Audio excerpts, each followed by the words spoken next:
ബിസ്മില്ലാഹിർ റഹ്മാനിർ റഹീം. നവാദിറുൽ ഖൽയൂബിൻ എന്ന് പറയുന്ന ഗ്രന്ഥത്തിൽ ഒരു സംഭവം കാണാം.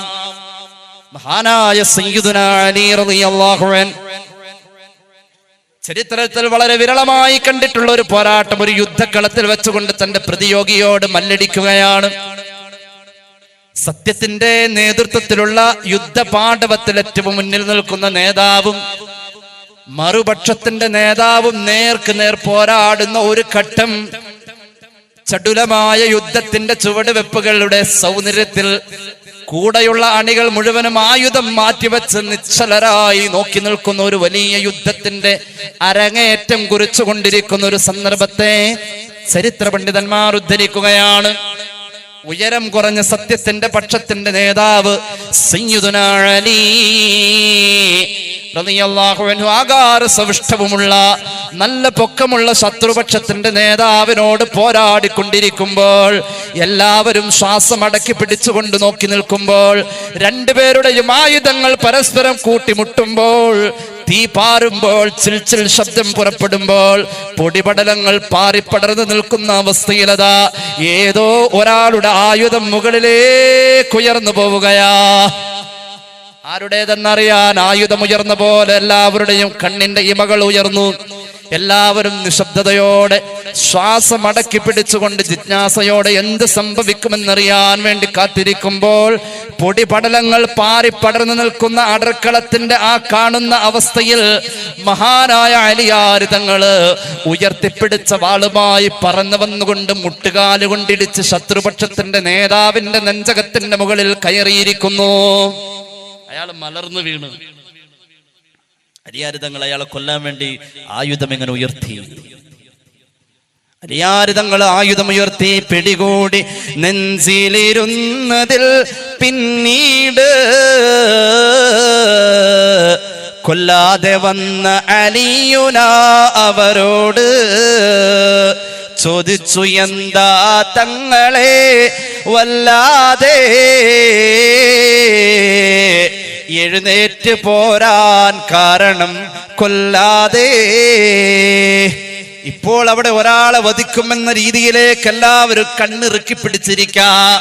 ഇപ്പോൾ അവിടെ ഒരാളുടെ ആർത്തട്ടഹസിച്ചുള്ള പൊട്ടിക്കരച്ചില് കേൾക്കുമെന്ന് എല്ലാവരും പ്രതീക്ഷിച്ചിരിക്കുമ്പോ, യുദ്ധപാടവത്തിലേറെ മുന്നിൽ നിൽക്കുന്ന അലി ഇബ്നു അബീ ത്വാലിബ് നിരാശനായി ആയുധം വലിച്ചെറിഞ്ഞ് പിണങ്ങി മാറി നിൽക്കുന്ന അവസ്ഥ കണ്ടപ്പോ, തന്റെ പ്രിയപ്പെട്ട ശത്രു സമൂഹത്തിന്റെ നേതൃത്വത്തിലുള്ള ആ സഹോദരൻ സുഹൃത്ത് കയ്യിൽ വന്നുകൊണ്ട് അണച്ചു പിടിക്കുമ്പോൾ, ആ കൈത്തണ്ടുകളിലേക്ക് ചുടുചുംബനം കൊടുക്കുമ്പോ ഒരു അത്ഭുതം സംഭവിച്ച അടർക്കളത്തിന്റെ പരമമായ രഹസ്യം അറിയാൻ വേണ്ടിയിട്ട് സ്വഹാബത്ത് അലിയാർ തങ്ങളുടെ അടുക്കലേക്ക് ഓടി വന്ന് വട്ടമിട്ടുകൊണ്ട് ചോദിക്കുമ്പോൾ, അലിയാർ തങ്ങൾ പറയാണ്, കൊല്ലാൻ വേണ്ടി ആയുധം ഉയർത്തിപ്പിടിച്ചിട്ട് കൊല്ലാതെ എഴുന്നേറ്റ് വന്ന അലിയാർ തങ്ങൾ പറയാണ്, ഞാൻ കൊല്ലണമെന്ന് വിചാരിച്ച് തന്നെയാ ഞാൻ യുദ്ധക്കളത്തിൽ വന്നത്. ഞാൻ കൊല്ലണമെന്ന് വിചാരിച്ച് തന്നെയാ എന്റെ ശത്രുപക്ഷത്തിന്റെ നേതാവിനെ മലർത്തിയടിച്ചത്.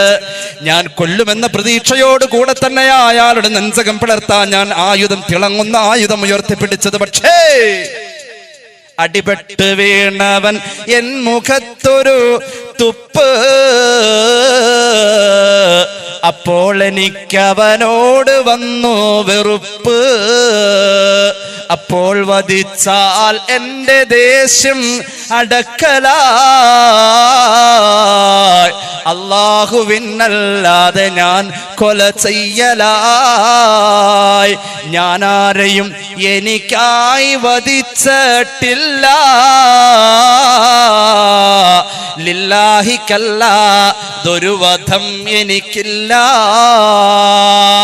അവിടെയാണ് അമലുകളുടെ ബോധ്യപ്പെടുത്തലുകൾ. അവിടെയാണ് അമലുകളുടെ ബോധ്യപ്പെടുത്തലുകൾ. നമ്മുടെ മനസ്സിനെ ബോധ്യപ്പെടുത്താൻ നമുക്കൊരു സന്തോഷം വേണം മുഅ്മിനെ. ഒരു നോമ്പുകാരന്റെ നോമ്പ് അല്ലാഹു കബൂലാക്കുമോ എന്ന പ്രതീക്ഷ, അല്ലാഹു കബൂലാക്കാനുള്ള എല്ലാ നിബന്ധനകളും പാലിച്ചുകൊണ്ട് നേരം പുലർന്ന നേരം മുതൽക്ക് അവൻ പകലന്തിയോളം പട്ടിണി കിടന്നുകൊണ്ട് തൽക്കാലം ഉദരത്തിന്റെ വിശപ്പ് മാറ്റാൻ മഗ്‌രിബിന്റെ വാങ്ക് വിളിക്കുമ്പോൾ ഭക്ഷണത്തോടവൻ ബന്ധപ്പെടേണ്ടി വരുന്നു. ഭക്ഷണം ഹലാലാകുന്നു. എന്നാൽ മറ്റുള്ള കാര്യങ്ങളിൽ ഒരു മനുഷ്യന് പാലിക്കാൻ പറഞ്ഞിട്ടുള്ള നിയമനിർദ്ദേശങ്ങൾ, ഭക്ഷണവും ശാരീരിക ഇച്ഛകളോടുള്ളതായ ശാരീരികമായ ആവശ്യങ്ങൾ, ലൈംഗിക ആവശ്യങ്ങൾ ഒഴിച്ചു നിർത്തിയാൽ പകലിൽ സൂക്ഷിക്കാൻ പറഞ്ഞ പല കാര്യങ്ങളും രാത്രിയിലും സൂക്ഷിക്കേണ്ടിയിരിക്കുന്നു എന്ന് പറഞ്ഞാൽ ഉദരത്തിന്റെയും ലൈംഗിക ആവശ്യങ്ങളുടെയും നോമ്പിന് തൽക്കാലം മഗ്‌രിബിന് വിരാമമിട്ടാലും മറ്റു പല നിലക്കുള്ള നോമ്പുകളുടെ അവസ്ഥയുണ്ടല്ലോ, ആ അച്ചടക്കത്തിന്റെ അവസ്ഥയുണ്ടല്ലോ, ആ ആദരണീയ പൈതൃകത്തിന്റെ സ്വഭാവമുണ്ടല്ലോ, റമദാന്റെ നോമ്പ് കൊണ്ട് കിട്ടേണ്ട സംസ്കാരത്തിന്റെ ഏറ്റവും ചടുലമായ അവസ്ഥയുണ്ടല്ലോ, അതിനൊന്നും വിരാമമില്ല. ഗീബത്ത് പറയലിന് അനുവാദമില്ല, നമീമത്ത് പറയലിന് അനുവാദമില്ല. റമദാനിനെ മാനിച്ചുകൊണ്ട് നാം പാലിക്കണമെന്ന് പറഞ്ഞ അച്ചടക്കത്തിന് മാറ്റിവെക്കലില്ല. അതെല്ലാം നിലനിർത്തിക്കൊണ്ടൊരു മനുഷ്യൻ റമദാനിന്റെ നോമ്പിനെ മുന്നോട്ട് കൊണ്ടുപോകുമ്പോൾ അത് മുഖേന അവന് കിട്ടേണ്ടത് ലഅല്ലക്കും തത്തഖൂൻ, ഒരു സന്തോഷമാ. എന്റെ നോമ്പ് അല്ലാഹ് സ്വീകരിച്ചല്ലോ, എന്റെ നോമ്പിലെ ഇന്നത്തെ ദിവസം ഒരു തെറ്റും ഞാൻ പറഞ്ഞിട്ടില്ലല്ലോ. അല്ലാഹുവേ, ഞാൻ ഇന്ന് നോമ്പെടുത്തതിന്റെ പേരിൽ എനിക്ക് ഒരുപാട് ഖുർആൻ ഓതാൻ കഴിഞ്ഞല്ലോ. അല്ലാഹുവേ, ഞാൻ ഇന്ന് നോമ്പെടുത്തതിന്റെ പേരിൽ ഇന്ന് എനിക്ക് ഒരുപാട് സ്വലാത്ത് ചൊല്ലാൻ പറ്റിയല്ലോ. അല്ലാഹുവേ, ഞാൻ ഇന്ന് നോമ്പെടുത്തതിന്റെ പേരിലാ അവിടെ വഴക്ക് നടക്കുമ്പോൾ നോമ്പിനെ സൂക്ഷിക്കാൻ വേണ്ടി ഞാൻ അങ്ങോട്ട് പോവാതിരുന്നത് സന്തോഷമുണ്ടല്ലോ.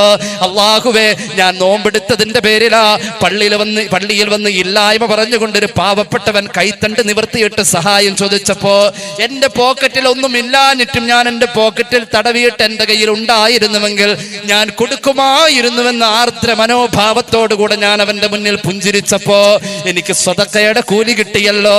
അല്ലാഹുവേ, എനിക്ക് നോമ്പുണ്ടായതിന്റെ പേരിലല്ലേ എന്റെ നോമ്പിന് തിളക്കമുണ്ടാവാൻ പാതിരാവിലും ഞാൻ തറാവീഹിനും തഹജ്ജുദിനും വേണ്ടി സമയം മാറ്റിവെച്ചല്ലോ. ഒരു സന്തോഷം, ആ സന്തോഷാണ് നോമ്പ് ഖബൂലായതിന്റെ അടയാളമെന്ന് മുഹമ്മദ് മുസ്തഫ സ്വഹീഹുൽ ബുഖാരി ലിസ്സായിമി ഫറഹതാൻ യഫ്റഹു ബിഹിമാ എന്ന് ഖാല റസൂലുള്ളാഹി. ഇദാ അഫ്തറ ഫരിഹ ബിഫിത്രിഹി, നോമ്പ് തുറക്കുമ്പോഴാ ഒന്നാമത്തെ സന്തോഷം. അതെപ്പോഴാ? എന്റെ നോമ്പ് അല്ലാഹ് കബൂലാക്കി. അല്ലാഹ് അൽഹംദുലില്ലാഹ്, സുബഹി മുതൽക്ക് ഞാനൊരു തെറ്റും പറഞ്ഞിട്ടില്ല എന്റെ വായ കൊണ്ട്. സുബഹി മുതൽക്ക് ഞാനൊരു ഹറാമും കണ്ടിട്ടില്ല. സുബഹി മുതൽക്ക് ഞാനൊരു കൊള്ളില്ലാത്ത കൂട്ടിലും പോയിട്ടില്ല. അരുതായ്മകളൊന്നും എന്നിൽ സംഭവിച്ചിട്ടില്ല. എനിക്ക് എന്നെ സൂക്ഷിക്കാൻ കഴിഞ്ഞു. ഒരു സന്തോഷമുണ്ടല്ലോ. ഇന്നത്തെ ഒരു നോമ്പ് നീ സ്വീകരിച്ചാൽ, സ്വഹീഹുൽ ബുഖാരി സ്വഹീഹ് മുസ്ലിം അൻ അബീ സഈദ് അൽ ഖുദ്രി റളിയല്ലാഹു അൻഹു ഖാല റസൂലുള്ളാഹി, ഒന്നുകൂടി ഖാല റസൂലുള്ളാഹി, മാ മിൻ അബ്ദിൻ യസൂമു യൗമൻ ഫീ സബീലില്ലാഹ്, അല്ലാഹു എനിക്ക് കൂലി തരുമെന്ന് ഉറപ്പിച്ച് പറയാൻ കഴിയുന്ന വിധം, അല്ലാഹു എന്റെ അമല് പാഴാക്കൂല എന്ന് ഉറപ്പ് പറയാൻ കഴിയും വിധം നോമ്പായി നമുക്ക് ഒരു നോമ്പെടുക്കാൻ കഴിഞ്ഞാൽ, ഞാൻ ഇന്നത്തെ നോമ്പ് കൊണ്ട് പരാജയപ്പെട്ടിട്ടില്ല എന്ന് ഉറപ്പ് പറയാൻ കഴിയും വിധം ഒരു തെറ്റും ചെയ്യാതെ നല്ലോണം ഒരൊറ്റ നോമ്പെടുത്തു കഴിഞ്ഞാൽ ആ ഒരൊറ്റ നോമ്പിന് അല്ലാഹ് കൊടുക്കുന്ന കൂലി കേട്ടോളൂ. അല്ലാഹുവിന്റെ ഹബീബ് പറയാ, ഇല്ലാ ബഅദല്ലാഹു നഫ്സഹു അനിൻ നാരി 70 ഖരീഫാ, അവന്റെ ശരീരത്തെ അല്ലാഹു നരകത്തിൽ നിന്നും അകറ്റി നിർത്തും. സ്വർഗത്തിലായി ഇപ്പോൾ ഉള്ളത്. ആ ശരീരം ഒരൊറ്റ നോമ്പ് കൊണ്ട് സ്വർഗം പ്രാപിച്ചു.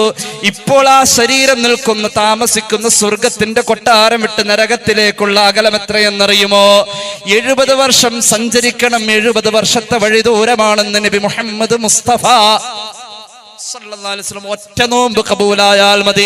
ഒറ്റ നോമ്പ് കബൂലായാൽ ആ മനുഷ്യന്റെ പദവി എത്രയാ? അല്ലാഹു തൗഫീഖ് നൽകട്ടെ. അതിന് നോമ്പിന് ചില പരിശ്രമങ്ങൾ. ഒന്നാമത്തെ രാവ് വരുമ്പോ തന്നെ മുമ്പൊരു സമുദായത്തിനും കൊടുക്കാത്ത ആനുകൂല്യത്തിന്റെ 5 കവാടങ്ങൾ അല്ലാഹു നമ്മുടെ നേരെ തുറക്ക. 5 സൗഭാഗ്യങ്ങൾ അല്ലാഹു 5 നമുക്ക് തരട്ടെ. റമദാൻ മാസം മുമ്പ് സമൂഹങ്ങൾക്കുണ്ടായിട്ട് അവർക്കാർക്കും കിട്ടാത്ത ആ സൗഭാഗ്യ കൂമ്പാരങ്ങൾ അല്ലാഹു 5 പ്രത്യേകം വെച്ചിട്ടുണ്ട്. ശുഅബുൽ ഈമാനിൽ ഇമാം ബൈഹഖി രേഖപ്പെടുത്തുന്നു ഹദീസ്. മഹാനായ ഇമാം അഹ്മദ് അവിടുത്തെ മുസ്നദിൽ രേഖപ്പെടുത്തുന്നു. 5 സൗഭാഗ്യങ്ങൾ ഒരു നോമ്പുകാരനെ കാത്തിരിക്കാം. കേട്ടോളൂ. ഒന്നാമത്തേത്, അൽ-അവ്വലു ഇദാ കാന അവ്വലു ലൈലത്തിൻ മിൻ റമളാന യൻദുറുല്ലാഹു ഇലൈഹിം ബിർറഹ്മാ. ഒന്നാമത്തെ രാവ് എത്തിക്കഴിഞ്ഞാൽ അള്ളാഹുവിന്റെ സ്നേഹത്തിന്റെ ഒരു നോട്ടമുണ്ട്. അള്ളാഹുവിന്റെ സ്നേഹത്തിന്റെ ഒരു നോട്ടമുണ്ട്. ആ നോട്ടം കിട്ടിയാൽ ومن نظر الله إليه بالرحمة لا يعذبه بعده أبدا. ആ ഒരു നോട്ടം കിട്ടിയാൽ മതി, ഒരിക്കലും അവനൊരു ശിക്ഷയും വരൂല. ആ ഒരു നോട്ടം കിട്ടിയാൽ അവന്റെ ഖബറിൽ ശിക്ഷയില്ല. ആ നോട്ടം കിട്ടിയാൽ അവന് ഖബറിൽ ശിക്ഷയില്ല. ഹിസാബിന്റെ നേരത്ത് അവൻ ഇടങ്ങേറാവലില്ല. ആ ഒരു നോട്ടം കിട്ടിയാൽ ചിരിക്കാത്ത മുഖത്തോടു കൂടെ വന്നുകൊണ്ട് ഖബറിന്റെ ഇരുട്ടിന്റെ കൊഹരങ്ങളിൽ നിന്നോ മഹാന്മാരായ മലക്കുകൾ ആരടാ നിന്റെ റബ്ബെന്ന് ചോദിക്കുമ്പോൾ പുഞ്ചിരിച്ചുകൊണ്ട് അവരുടെ മുന്നിൽ ധൈര്യസമേതം മറുപടി പറയാൻ റമളാനിന്റെ ഒന്നാമത്തെ രാവിൽ അള്ളാഹു നോക്കുന്ന സ്നേഹത്തിന്റെ നോട്ടം കിട്ടിയവന് കഴിയുമെന്ന് ഞാനല്ല പറഞ്ഞത്, നബിയുനാ റസൂലുള്ളാഹി. അള്ളാഹുവിന്റെ റഹ്മത്തിന്റെ ഒരു നോട്ടമുണ്ട്. ആ നോട്ടം നമ്മൾ നോക്കാറുണ്ടോ? ആ നോട്ടം നമ്മളും നോക്കാറുണ്ട്. 8 വയസ്സുള്ള ഒരു മോള് നമുക്കുണ്ടെന്ന് വെക്കാം, 5 വയസ്സുള്ള ഒരു മോനുണ്ടെന്ന് വെക്കാം. എന്തെങ്കിലും ഒരു കുസൃതി കാണിച്ചു, ഒരു അടി കൊടുക്കണം നമ്മൾ തീരുമാനിച്ചു. നമുക്ക് നല്ല ദേഷ്യം ഉണ്ടായിരുന്നു. അപ്പോഴുണ്ട് നമ്മൾ അടിക്കണമെന്ന് വെച്ച് വന്നപ്പോ ആ കുഞ്ഞ് നമ്മളോട് സോറി പറഞ്ഞിട്ട് നമ്മെ ഒന്ന് കെട്ടിപ്പിടിച്ചു കഴിഞ്ഞാൽ പിന്നെ വടി പൊങ്ങൂല. നമുക്ക് ആ കുഞ്ഞിനോട് തോന്നുന്ന ഒരു അലിവ്. നമ്മളിപ്പോ എവിടേക്ക് പോവാൻ വേണ്ടിയിട്ട് ഇറങ്ങുന്നു, കുട്ടി വികൃതി കാണിച്ചു, കുസൃതി കാണിച്ചു, തല്ലാൻ നേരം കിട്ടില്ല, വന്നിട്ട് തരാന്ന് വെച്ചു. നല്ല ദേഷ്യത്തിൽ നമ്മൾ അങ്ങോട്ട് പോയി. തിരിച്ചു വന്നപ്പോ കുട്ടിയെ തല്ലാമെന്ന് തീരുമാനിച്ച് നമ്മൾ വീട്ടിലേക്ക് വന്നപ്പോ ഭാര്യ പറഞ്ഞു കുട്ടി ഉറങ്ങിയെന്ന് പറഞ്ഞു. അപ്പൊ തന്നെ ഒരു സ്നേഹം തോന്നി ഉള്ളില്. ഇത് നിങ്ങൾക്ക് തരാൻ വേണ്ടി മോൻ എടുത്തു വെച്ചതാ, മോൾ എടുത്തു വെച്ചത്. 5 വയസ്സ് അല്ലെങ്കിൽ 2 വയസ്സ്.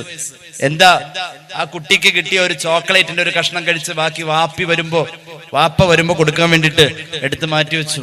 അതങ്ങനെ ആ കിടക്കണോടത്ത് തന്നെ ഇങ്ങനെ വെച്ച് കഴിഞ്ഞാ എനിക്ക് വേണ്ടി എന്റെ മോൾ എടുത്ത് വെച്ചു എന്ന് കണ്ട ആ കുഞ്ഞിനോട് ഒരു അലിവിന്റെ ഒരു നോട്ടമുണ്ട്. ആ സമയത്ത് അവിടെ ഇരിക്കും ആ കുഞ്ഞ് കിടക്കണോടത്ത്. എന്നിട്ട് ഇങ്ങനെ നമ്മൾ തലോടും. നിങ്ങളുടെ ഇരിപ്പ് കണ്ടു എനിക്ക് തോന്നുന്നു നിങ്ങൾക്ക് ആർക്കും അങ്ങനെ തോന്നലില്ല എന്ന്. കുട്ടികളോട് സ്നേഹം തോന്നിയില്ലെങ്കിൽ സ്വർഗത്തിൽ പോവില്ല.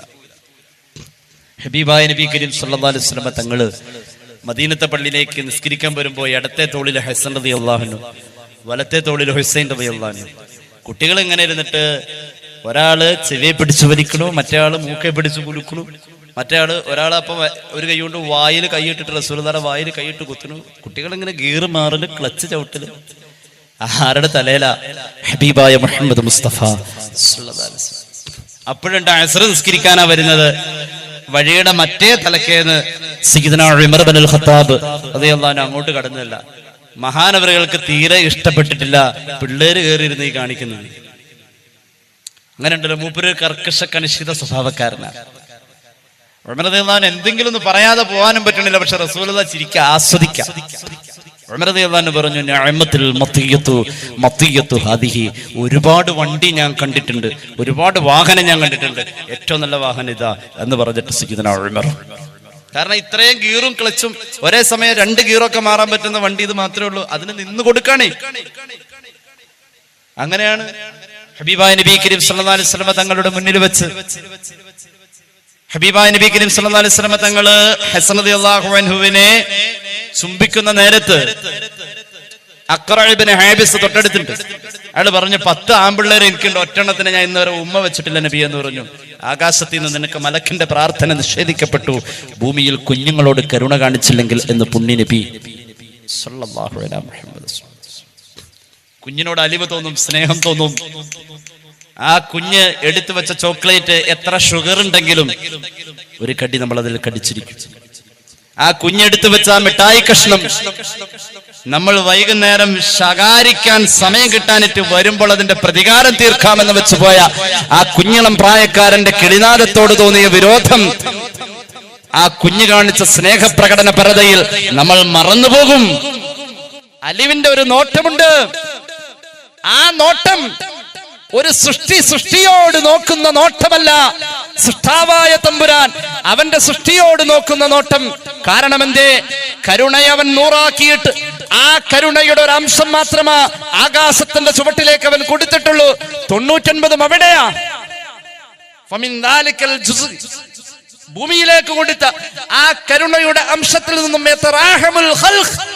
സർവ സൃഷ്ടികളും എത്ര കടിച്ചമർത്തേണ്ട വേദനയിലും കടിച്ചമർത്തിയിട്ടും പിടിച്ചു നിൽക്കാൻ കഴിയാതെ പൊട്ടിക്കരഞ്ഞ പെണ്ണ് വേദന കൊണ്ട് പുളയുമ്പോ ആ ശരീരത്തിൽ ഒരിക്കൽ മാത്രം പുറത്തു വരുന്ന ആ വിയർപ്പ് അന്ന് വന്നപ്പോ ആ ശരീരത്തിന്റെ ആന്തരികാവയവങ്ങളുടെ ഗ്രന്ഥിരസങ്ങൾ മുഴുവൻ അന്ന് മാത്രം വരുന്ന ഗ്രന്ഥികൾ, അന്ന് മാത്രം പുറത്തു വരുന്ന ഗ്രന്ഥിരസങ്ങൾ അന്ന് വന്നപ്പോൾ പ്രസവമെന്ന് പറയുന്ന പ്രക്രിയയിലൂടെ മരണത്തോടടുത്ത വേദന, മരണവേദനയോടടുത്ത വേദനയെ സഹിച്ചുകൊണ്ടൊരു പെണ്ണൊരു കുഞ്ഞിന് ജന്മം നൽകിയപ്പോൾ വേദനിച്ച് കരഞ്ഞവളുടെ കരച്ചിൽ നിന്നുപോയത് വേദനിക്കാതെ കരഞ്ഞുകൊണ്ട് പുറത്തു വന്ന ആ കുഞ്ഞിളം പ്രായക്കാരന്റെ കിളിനാദത്തിന്റെ മാസ്മരികമായ ശബ്ദവീചികളുടെ ഏറ്റവും വലിയ മാന്ത്രികമായ തലങ്ങളാണ് എങ്കിൽ ഈ ഭൂമിയിലേക്ക് അല്ലാഹു ഇറക്കിയ കരുണയുടെ ഒരു അംശം എന്ന് പരിശുദ്ധ റസൂൽ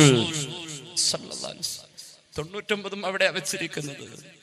99 അവൻ അവിടെ വെച്ചിരിക്കുന്നു. അല്ലാഹു എത്ര കരുണ ഉള്ളവനാ, അല്ലാഹു എത്ര കരുണയുള്ളവനാ. യുദ്ധത്തടവുകാരങ്ങനെ പിടിച്ചുകൊണ്ടുവരാ. ശുഅബുൽ ഈമാനിലുണ്ട് ഒരു ഹദീസ്. അല്ലാഹുവിന്റെ ഹബീബിന്റെ സ്വഹാബികൾ ഒരിക്കൽ യുദ്ധത്തിൽ വിജയിച്ചപ്പോൾ തടവുകാരെ പിടിച്ചുകൊണ്ടുവരപ്പെടാം. അപ്പോഴുണ്ട് ബന്ദികളെ പോലെ എല്ലാവരെ കൊണ്ടുവരാ. തടവുകാരാണെങ്കിലും അവർ വന്നു ചേരുന്നോടത്തേക്ക് അവർക്ക് അഭയം കൊടുത്ത് അവർ ബന്ദികളായി പിടിച്ചുകൊണ്ടുവരപ്പെടുന്നോടത്തും അവർക്കും ഒരു സ്നേഹത്തിന്റെ പ്രതീക്ഷയാ. ആരുടെ ബന്ധിയാ, ആരുടെ തടവ് പുള്ളിയാ, യുദ്ധ നിയമങ്ങൾ എല്ലാവർക്കും ബാധകമാണ്. എന്നാലും അവിടെയും ഒരു സ്വാതന്ത്ര്യമുണ്ട്, അവിടെയും ചില അവകാശങ്ങളുണ്ട്. വന്നു ചേരുന്നത് ആരുടെ തടവ് പുള്ളിയാ എന്നറിയുമോ? മക്കയുടെ വരദാനം, സഹനത്തിന്റെ സങ്കേതം, സമാധാനത്തിന്റെ സമവാക്യം, നീതിയുടെ നിറകുടം, അമീനേ മുജ്തബ ഹബീബേ മുർത്തള നബി മുഹമ്മദ് മുസ്തഫ സല്ലല്ലാഹു അലൈഹി വസല്ലമ തങ്ങളുടെ തടവ് പുള്ളികളായി വരുമ്പോ ആ കൂട്ടത്തിലുണ്ട് യുദ്ധത്തിന്റെ കെടുതിയിൽ ഒരു പെണ്ണിന്റെ കയ്യിലുള്ള കൈക്കുഞ്ഞ് നഷ്ടപ്പെട്ട് അവൾ വിറളി പിടിച്ച് ഓടാ, എവിടെയാ എന്റെ കുഞ്ഞ്, എവിടെയാ എന്റെ കുഞ്ഞ്? ഒരു വിഭാഗം സ്വഹാബികൾ തടവുകാരെ ഇങ്ങോട്ട് മാറ്റി കൊണ്ടുവരാം. യുദ്ധത്തിൽ പരാജയം സംഭവിച്ച സമൂഹത്തിന് തടവുകാരായി പിടിച്ചുകൊണ്ടുവരപ്പെടണമെന്നതാണ് യുദ്ധ നിയമം. അങ്ങനെ തൊളിച്ചുകൊണ്ടുവരുന്ന ആ സംഘത്തിൽ അലറിക്കരഞ്ഞുകൊണ്ട് ഒരു പെണ്ണ് ചോദിക്കാ, എവിടെയാ എന്റെ കുഞ്ഞ്, എവിടെയാ എന്റെ കുഞ്ഞ്, എവിടെയാ എന്റെ കുഞ്ഞ്? ആരോ കയ്യ് പൊക്കിയിട്ട് പറഞ്ഞു, നീ കരയണ്ട പെണ്ണെ, ചിതറിയോടിയ നേരത്തെ നിന്റെ കയ്യിലുള്ള കുഞ്ഞ് താഴെ വീണതിന് ഞാൻ എടുത്തൊരു പൊടി പോലും ആ കുഞ്ഞിന്റെ ശരീരത്തിലില്ല. സ്നേഹത്തോടുകൂടെ തടവ് പുള്ളികളിൽ ഒരാൾ പറഞ്ഞു, നിന്റെ കുഞ്ഞ് എന്റെ കയ്യിലുണ്ട്. ആ സഹോദരി ഓടി വരികയാ, ആർത്തിയോടുകൂടെ ആ കുഞ്ഞിനെ അള്ളിപ്പിടിച്ചു വാങ്ങിയെടുക്കുകയാ. എന്നിട്ട് ആരും കാണുന്നില്ല എന്നുള്ളോടത്തിലേക്ക് സമയബന്ധിതമായി ആ കുഞ്ഞിന് പാല് കൊടുക്കാൻ വേണ്ടി തന്റെ മാറോട് ചേർത്ത് വെച്ചപ്പോ ആ കുഞ്ഞിന്റെ 2 ചെറിയ കാലുകൾ ആ പെണ്ണിന്റെ ഉദരഭാഗത്ത് ഇങ്ങനെ താളമിട്ടപ്പോ അല്ലാഹുവിന്റെ ഹബീബ് സ്വഹാബികളെ വിളിച്ചുകൊണ്ട് കാണിച്ചു കൊടുത്തിട്ട് പറയാണ്, മറ്റുള്ളവരുടെ മുന്നിൽ മാറിടം മറച്ചു വെച്ചുകൊണ്ട്, നാണം മറച്ചു വെച്ചുകൊണ്ട് ഒരു പെണ്ണ് അമ്മിഞ്ഞു കൊടുക്കാനാണെങ്കിലും സൗകര്യക്കുറവ് പോലും അവൾ നോക്കാതെ, യുദ്ധത്തിന്റെ കെടുതി പോലും നോക്കാതെ ആ പെണ്ണ് കുഞ്ഞിന് പാല് കൊടുക്കാൻ സമയബന്ധിതമായി ആഹരിപ്പിക്കാൻ തയ്യാറായ ആ ഉമ്മാന്റെ കരുണ കണ്ടോ സ്വഹാബ? നിങ്ങൾ അങ്ങനെ കണ്ടുവെങ്കിൽ ഞാൻ നിങ്ങളോട് പറയട്ടെ, ഈ പെണ്ണിനോട് ആര് പറഞ്ഞാലാ ആളിക്കത്തുന്ന തീയിലേക്ക് ആ പെണ്ണ് ആ കുഞ്ഞിനെ വലിച്ചെറിയ? സ്വഹാബികളെ, നിങ്ങൾ എന്നോട് പറഞ്ഞു തരുമോ, ആര് പറഞ്ഞാലാണ് ആ പെണ്ണ് അവളുടെ കയ്യിലുള്ള കൈക്കുഞ്ഞിനെ ആളിക്കത്തുന്ന തീയിലേക്ക് വലിച്ചെറിയ? നബിയേ, ആര് പറഞ്ഞാലും അവളുടെ കയ്യിലുള്ള കുഞ്ഞിനെ ആളിക്കത്തുന്ന തീയിലേക്ക് വലിച്ചെറിയൂല നബിയേ. എന്നാൽ കേട്ടോളൂ, വല്ലാഹി ലല്ലാഹു അർഹമു ബിഇബാദിഹി മിൻ ഹാദിഹി. ഈ പെണ്ണവളുടെ കുഞ്ഞിനെ തീയിലേക്ക് വലിച്ചെറിയാൻ ഇഷ്ടപ്പെടാത്ത പോലെ അല്ലാഹു ഒരിക്കലും അവന്റെ അടിമയെ നരകത്തിലേക്ക് വലിച്ചെറിയാൻ ഇഷ്ടപ്പെടുന്നില്ല സ്വഹാബ നബി മുഹമ്മദ് മുസ്തഫ. അള്ളാഹുവിന്റെ കാരുണ്യത്തിന്റെ നോട്ടം റമദാനിന്റെ 1-ാമത്തെ രാവിലുണ്ട്. അള്ളാഹു തരട്ടെ, അള്ളാഹു തരട്ടെ.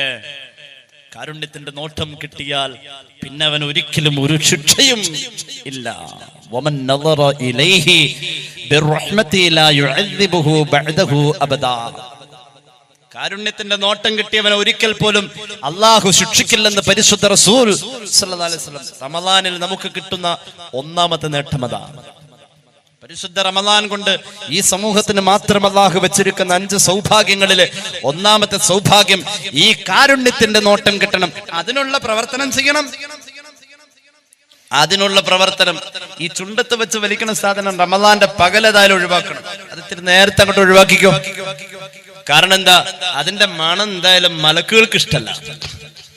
അതിന്റെ മണം എന്തായാലും മലക്കുകൾക്ക് ഇഷ്ടമല്ല. ഉള്ളി തിന്നവൻ പള്ളിയിൽ വരണ്ടെന്നാ പറഞ്ഞത്. വാ കഴുകി മണം കളഞ്ഞിട്ട് വന്നതി എന്നാ പറഞ്ഞത്. അങ്ങനെയാ ഹദീസിലുള്ളത്. അത് കുറേശ്ശെ അങ്ങോട്ട് ഒഴിവാക്കാം. സംസ്കരിക്കുന്നു എന്ന് പറയുന്നിടത്ത് അതെങ്കിലും ഒരു 12 മണിക്കൂർ വായിന്നും ശരീരത്തിൽ നിന്നും ഒഴിവായി കിട്ടുന്നുണ്ടല്ലോ. ശുദ്ധമായി ശ്വസിക്കാൻ ഒരാൾക്ക് പറ്റുന്നുണ്ട്. സംസ്കരിക്കാന്ന് പറഞ്ഞാൽ അതൊക്കെ അതിൽപ്പെട്ടതാ. അള്ളാഹുവിന്റെ കാരുണ്യത്തിന്റെ നോട്ടം കിട്ടാൻ റമളാന് വേണ്ടി നേരത്തെ ഒരുങ്ങണം. രണ്ടാമത്തെ ആനുകൂല്യം യഅ്മുറുല്ലാഹുൽ മലായികത ബിൽ ഇസ്തിഗ്ഫാരി ലഹും. പരിശുദ്ധ റമളാനിൽ ഈ സമൂഹത്തിലെ ആളുകൾ നോമ്പെടുക്കുന്നുണ്ട്. ഇവർക്ക് വേണ്ടിയിട്ട് അള്ളാഹുവോട് മഗ്ഫിറത്ത് തേടാൻ, നോമ്പെടുക്കുന്നവർക്ക് വേണ്ടി മഗ്ഫിറത്ത് തേടാൻ മലക്കുകളെ നിങ്ങളെ ഞാൻ ഡ്യൂട്ടി ഏൽപ്പിച്ചു. അങ്ങനെയാ. ഞാൻ ചോദിക്കട്ടെ, നമുക്ക് വേണ്ടി അള്ളാഹുവേ നീ പുറത്തു കൊടുക്കണേ എന്ന് ദ്വാരക്കാൻ ഒരാളെ കൂലിക്ക് നമ്മളെ ഏൽപ്പിച്ചാൽ ഒരു 5 മിനിറ്റ് കൂടുതലൊന്നും ആ ഇഖ്ലാസ് ഉള്ളിലുണ്ടാവൂല. അള്ളാഹുവേ അബൂബക്കർ ഹാജിക്ക് നീ പുറത്തു കൊടുക്കണേ അല്ലോ. അപ്പൊ 2 ആൾ ആമീൻ പറയാൻ ഒരാൾ ദ്വാരക്കാൻ, 5 മിനിറ്റ് ഇയാൾ ദ്വാരക്കാം, 5 മിനിറ്റ് അടുത്ത ആൾ ദ്വാരക്കാം. എത്ര നേരം ഉണ്ടോ? എത്ര നേരം നമുക്ക് എത്ര കൂലി കൊടുക്കാൻ പറ്റും?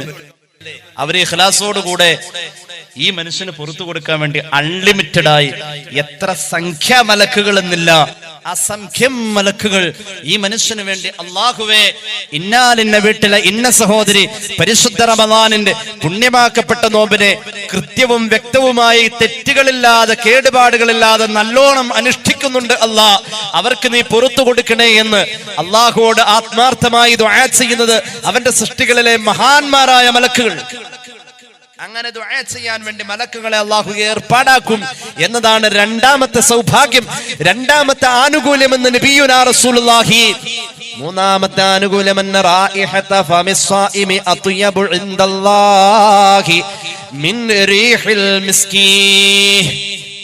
നോമ്പുകാരാ, നിനക്ക് അല്ലാഹ് തന്ന പരിഗണന നിന്റെ ശരീരത്തിന്റെ വിശുദ്ധിയോടൊപ്പം നിന്റെ കൽബിന്റെ സംസ്കരണത്തോടൊപ്പം നിന്റെ വായ പകർച്ചയായപ്പോൾ വന്ന ദുർഗന്ധമുണ്ടല്ലോ, ദുർഗന്ധം എന്നത് നീ നോമ്പെടുത്തതിന്റെ പേരിൽ നീ കാണുന്ന ഒരു നെഗറ്റീവാണ് എങ്കിൽ ആ നെഗറ്റീവിനെ അള്ളാഹു കണ്ടിരിക്കുന്ന പരിഗണന എങ്ങനെയെന്നറിയുമോ?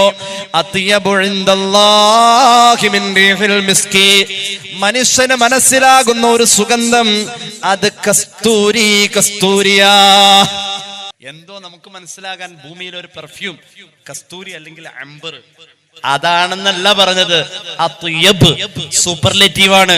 അതിനേക്കാളൊക്കെ എത്രയോ നിന്റെ നാസരന്ധ്രങ്ങൾക്കകത്തുകൂടി നീ ഇന്ന് വരെ ആസ്വദിച്ചിട്ടില്ല അങ്ങനെയുള്ള മഹോന്നതമായ ഒരു സുഗന്ധം.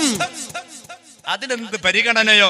അതാടോ നോമ്പെടുത്ത് ക്ഷീണിച്ച ആ ചവർപ്പ് രസമുള്ള നിന്റെ വായക്കകത്ത് നിന്നും പുറത്തു വന്ന ദുർഗന്ധത്തിന് പോലും അള്ളാഹു നൽകുന്ന പരിഗണന.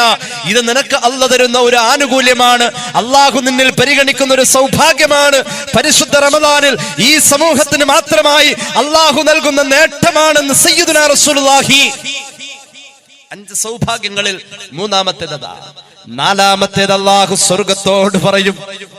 അല്ലാഹു സ്വർഗത്തോട് പറയും, ഇത്തഖിദീ സീനതകി വയഖൂലു തൂബാ ലിഇബാദിൽ മുഅ്മിനീൻ ഹും ഔലിയാഇ. സ്വർഗമേ നീ ഒന്ന് ചമഞ്ഞൊരുങ്ങിയേ, സ്വർഗമേ സ്വർഗമേ നീ ഒന്ന് അണിഞ്ഞൊരുങ്ങിയേ, സ്വർഗമേ സ്വർഗമേ നീ ഒന്ന് വൃത്തിയാവണേ, സ്വർഗമേ. ആർക്ക് വേണ്ടിയാ? ആർക്ക് വേണ്ടിയാ? നോമ്പുകാരനെ പരിഗണിച്ചുകൊണ്ടാ സ്വർഗമണിഞ്ഞൊരുങ്ങ. എന്തിനാടോ സ്വർഗമണിഞ്ഞൊരുങ്ങുന്നത്? അള്ളാഹുവിന്റെ ഹബീബ് സല്ലല്ലാഹു അലൈഹി വസല്ലമ തങ്ങളുടെ മുന്നിലേക്ക് സിദ്റത്തുൽ മുന്തഹയെ അള്ളാഹു പ്രത്യക്ഷപ്പെടുത്തിയല്ലോ. ഇദ് യഗ്ശ സിദ്റത മാ യഗ്ശ മാ സഗൽ ബസ്ർ വമാ തഗാ. അന്ന് സിദ്റത്തുൽ മുൻതഹ ചമഞ്ഞൊരുങ്ങിയ പോലെ മുമ്പൊരിക്കലും ചമഞ്ഞൊരുങ്ങിയിട്ടില്ല. അന്ന് ജിബ്രീൽ ചമഞ്ഞൊരുങ്ങിയ പോലെ മുമ്പൊരിക്കലും ചമഞ്ഞൊരുങ്ങിയിട്ടില്ല. അങ്ങനെ ഒരു ചമൽക്കാരങ്ങൾ കൊണ്ട് അലങ്കൃതമായ സിദ്റത്തുൽ മുൻതഹയെ ഹബീബിന്റെ വരവ് കൊണ്ട് പരിഗണിക്കപ്പെട്ട പോലെ സ്വർഗത്തെ അല്ലാഹു പരിഗണിക്കാ. സ്വർഗത്തോട് പറഞ്ഞു, നീ ഒന്ന് ചമഞ്ഞൊരുങ്ങണേ സ്വർഗമേ. മഹാനായ അബുൽ ഹസനിൽ ഹൈതമി തങ്ങൾ ഹിജ്റയുടെ 807-ാമത്തെ വർഷം വഫാത്തായ മഹാനവറുകൾ അദ്ദേഹത്തിന്റെ മജ്മഉസ് സവാഇദ് എന്ന് പറയുന്ന ഗ്രന്ഥത്തിൽ കാണാം, സ്വർഗം ചമഞ്ഞൊരുങ്ങാൻ തുടങ്ങുന്നു എപ്പോഴാണെന്നറിയുമോ? പെരുന്നാളിന്റെ നിലാവ് കണ്ട്. ചെറിയ പെരുന്നാളിന്റെ അന്ന് മുതൽക്ക് അടുത്ത വർഷത്തിലെ റമദാന്റെ നിലാവ് കാണുന്നവരെ സ്വർഗമങ്ങ് ചമഞ്ഞൊരുങ്ങാ. 11 മാസത്തോളം സ്വർഗം ചമഞ്ഞൊരുങ്ങുന്നു. ആർക്ക് വേണ്ടി എന്നറിയുമോ? അവസാന കാലഘട്ടത്തിൽ റമദാൻ മാസത്തിന്റെ നോമ്പെടുക്കുന്ന ആളുകളെ സ്വീകരിക്കാൻ വേണ്ടി അള്ളാഹുവിന്റെ സ്വർഗലോകം ചമഞ്ഞൊരുങ്ങുന്നത് ഈ സമുദായത്തെ പരിഗണിച്ചുകൊണ്ട് അള്ളാഹ് നൽകുന്ന സൗഭാഗ്യമാ. നബി മുഹമ്മദ് മുസ്തഫ ഈ സമുദായത്തിന് അള്ളാഹു നൽകുന്ന 5ാമത്തെ സൗഭാഗ്യം ഏതാണെന്നറിയുമോ? അള്ളാഹുവിന്റെ ഹബീബ് പറയുകയാണ്, യഗ്ഫിറു ലഹും ഫീ ആഖിരി ലൈല. അവസാനത്തെ രാത്രിയിൽ ഒരു പ്രത്യേക മഗ്ഫിറത്ത്. അവസാനത്തെ രാത്രിയിൽ 27-ാം രാവ് കഴിഞ്ഞാൽ പിന്നെ തീർന്നു. 27-ാം രാവ് കഴിഞ്ഞ മദ്രസയിലെ സ്വലാത്ത് ഇല്ലേ മാതിരിയാ. മദ്രസയിലെ സ്വലാത്ത് ചെല്ലിയ ശേഷം പിന്നെ ഒരു കുട്ടിയോട് ഒരു 5 മിനിറ്റ് ഇവിടെ ഇരിക്കാൻ പറഞ്ഞാൽ അല്ലല്ല ഇരിക്കൂല. സ്വലാത്ത് ചെല്ലണ മദ്രസയിലെ ശരിക്കും ഭൂമിയിലെ നല്ലൊരു സ്വലാത്ത് നടക്കുന്നത് മദ്രസയിൽ ആ ലാസ്റ്റ് ബെല്ലിലൊരു സ്വലാത്തുണ്ട്. അപ്പൊ ചെന്ന് നോക്കിയാ ഇവിടത്തെ ഞരമ്പൊക്കെ എണീറ്റ് നിന്നിട്ട് അതുവരെ കിടന്നുറങ്ങിയവൻ മദ്രസയിലേക്ക് വരേണ്ടത് കോഴി വെള്ളത്തിൽ ചാടിയ പോലെയാ. ഉമ്മായും വാപ്പായും വല്യാപ്പായും എല്ലാവരും ഉന്തി തള്ളിയാണ് മൂപ്പരെ. ചില പെണ്ണുങ്ങളെ മണിയറയിലേക്ക് കയറ്റണ മാതിരി മടിച്ച് മദ്രസയിൽ പോവാതെ ഇങ്ങനെ പിടിച്ച് നിൽക്കണം. കുട്ടീനെ പിടിച്ച് കാലത്തെ എണീപ്പിട്ട് മദ്രസയിലേക്ക് വിട്ടിട്ട് അവൻ മദ്രസ വിടാൻ നേരത്ത് സ്വലാത്ത് ചൊല്ലുന്നതും ചെന്ന് കയറുമ്പോൾ ഫാത്തിഹ ഓതിയിട്ട് ആമീൻ പറയുന്നതും തമ്മിൽ മാറ്റമുണ്ട്. ആ കുട്ടിയോട് ഒരു 5 മിനിറ്റ് അവിടെ ഇരിക്കാൻ പറഞ്ഞിരിക്കൂല. അവന് ദുനിയാവിന് ഇനി എന്ത് മുതൽ കൊടുക്കാന്ന് പറഞ്ഞാലും സ്വലാത്ത് എത്തിക്കഴിഞ്ഞാൽ അവിടെ ഇരിക്കൂല. സ്വലാത്ത് ചൊല്ലിയിട്ട് ഇരിക്കുന്ന പറയുന്നിടത്ത് ഉസ്താദ് വടി ഡെസ്കിൽ ഇങ്ങനെ അടിക്കാറുണ്ട്. കാരണം എന്താ? അല്ല ഇരിക്കൂലോ. അങ്ങനെയാണ് ഉസ്താദോട് ചോദിച്ചത്. 27-ാം രാവ് കഴിഞ്ഞ പിന്നെ റമദാൻ തീർന്നു. 27-ാം രാവ് കഴിഞ്ഞ റമദാൻ തീർന്നു. പിന്നെ ഒരാളോട് പിന്നെ അതിനെപ്പറ്റി പറഞ്ഞ നോമ്പോരുടെ കാശ് 3 ദിവസം ഉണ്ട്. റമദാൻ കഴിഞ്ഞ് ഇക്കാക്ക് പിന്നെ എന്താണ് പോയവിടുന്ന് പള്ളിയിലെ സെക്രട്ടറിയുടെ അടുത്ത് ചിലപ്പോൾ അങ്ങനെയും പറയും. നോമ്പോരൊക്കെ കഴിഞ്ഞു, 27-ാം രാവ് ഇന്നലെ കഴിഞ്ഞില്ല, ഇയാൾ എവിടെ ആയിരുന്നു ചോദിക്കും. ഒരു പക്ഷെ എന്തേ 27-ാം രാവ് കഴിഞ്ഞ ഒക്കെ തീർന്നു എന്നാ. പക്ഷെ അങ്ങനെയല്ല പറഞ്ഞത്. 5ാമത്തെ സൗഭാഗ്യം റമദാനിന്റെ അവസാനത്തെ രാത്രിയിൽ ഒരു പ്രത്യേക മഗ്ഫിറത്ത് അല്ലാഹു കൊടുക്കുന്നുണ്ട്. അല്ലാഹുവിന്റെ ഹബീബിനോട് സ്വഹാബത്ത് ചോദിച്ചു, നബിയേ അഹിയ ലൈലത്തുൽ ഖദ്ർ, അത് ലൈലത്തുൽ ഖദ്റാണ് നബിയേ, അത് ലൈലത്തുൽ ഖദ്റാണെന്ന് തോന്നുന്ന വിധം അവസാനത്തെ രാത്രിയെ അല്ലാഹുവിന്റെ ഹബീബ് വർണ്ണിച്ചു. അത് ലൈലത്തുൽ ഖദ്റാണ് നബിയേ. അല്ല അല്ല അല്ല അല്ല. നമ്മുടെ വീട്ടിൽ ഒരാൾ ജോലിക്ക് വന്നാൽ അവൻ നമ്മൾ പറഞ്ഞ ജോലിയും പറയാത്ത ജോലിയും നമ്മെ തൃപ്തിപ്പെടുത്തി ആ ജോലിക്ക് അവനോട് വാഗ്ദാനം ചെയ്ത കൂലിക്കപ്പുറം അവൻ ജോലി കഴിഞ്ഞു പോകുമ്പോ കൊടുക്കാൻ ഒരുപാട് ഉള്ളവനും കൊടുക്കാൻ നല്ല മനസ്സുള്ളവനുമായ യജമാനൻ ആ കൂലി കൊടുക്കുന്നോടത്ത് പറഞ്ഞുറപ്പിച്ച കൂലിക്കപ്പുറം ജോലി ചെയ്ത് തീർത്തതിന്റെ അവസാനത്തെ ദിവസം വേറെ ഒരു കൂലി കൊടുക്കുന്ന ആനുകൂല്യമില്ല സഹാബ. ഉണ്ട് നബിയേ. എന്നാൽ ഇന്നമാ യുവഫാ അജ്റുഹു ഇദാ ഖളാ അമലഹു, അവന്റെ ജോലി അവൻ ഭംഗിയാക്കിയതിന്റെ പേരിൽ അള്ളാഹുവിന് സന്തോഷം തോന്നിയപ്പോ അള്ളാഹ് കൊടുത്ത സന്തോഷത്തിന്റെ കൂലിയ അവസാനത്തെ രാത്രിയുടെ കൂലി. മുൻകഴിഞ്ഞ സമൂഹങ്ങൾക്ക് ഒരിക്കലും കിട്ടിയിട്ടില്ല ആ കൂലി. അത് ഈ സമുദായത്തിന്റെ 5ാമത്തെ സൗഭാഗ്യം എന്ന് പുണ്യ നബി സല്ലല്ലാഹു അലൈഹി വസല്ലം അല്ലാഹു തൗഫീഖ് നൽകട്ടെ. ഈ 5 ആനുകൂല്യങ്ങൾ റമദാനിൽ അല്ലാഹു വെച്ചിട്ടുണ്ട്. ഒന്നുകൂടി പറയാം. ഒന്നാമത്തേത് അല്ലാഹുവിന്റെ കാരുണ്യത്തിന്റെ നോട്ടം. രണ്ടാമത്തേത് മലക്കുകളോട് നമുക്ക് വേണ്ടി ഇസ്തിഗ്ഫാർ ചൊല്ലാൻ പറഞ്ഞ് അള്ളാഹു ഏർപ്പാടാക്കുന്നു. മൂന്നാമത്തെ നേട്ടം, നോമ്പുകാരന്റെ ശരീരത്തിൽ നിന്നും ആ ക്ഷീണത്തിൽ പുറത്തേക്ക് വമിച്ചുകൊണ്ടിരിക്കുന്ന ദുർഗന്ധം എന്ന് നമുക്ക് തോന്നിയിട്ടുള്ള നെഗറ്റീവ് വായന്റെ വാസനയ്ക്ക് അള്ളാഹു കസ്തൂരിയുടെ പരിഗണന കൊടുത്ത് ലാളിക്കുന്നു എന്ന സ്നേഹം. പിന്നെയോ നാലാമത്തേത്, അള്ളാഹു സ്വർഗത്തോട് പറയും, നീ എന്റെ നോമ്പുകാരനെ സ്വീകരിക്കാൻ ഒന്ന് ചമഞ്ഞൊരുങ്ങിക്കോ എന്ന്. അഞ്ചാമത്തെ നേട്ടം, അവസാനത്തെ രാത്രിയിൽ അള്ളാഹു പ്രത്യേകമായ മഗ്ഫിറത്തിന്റെ ഒരു കവാടം തുറക്കൽ ഉണ്ടെന്ന് പരിശുദ്ധ റസൂൽ. അള്ളാഹു സ്നേഹത്തോടു കൂടെയാ നമ്മെ വരവേറ്റത്.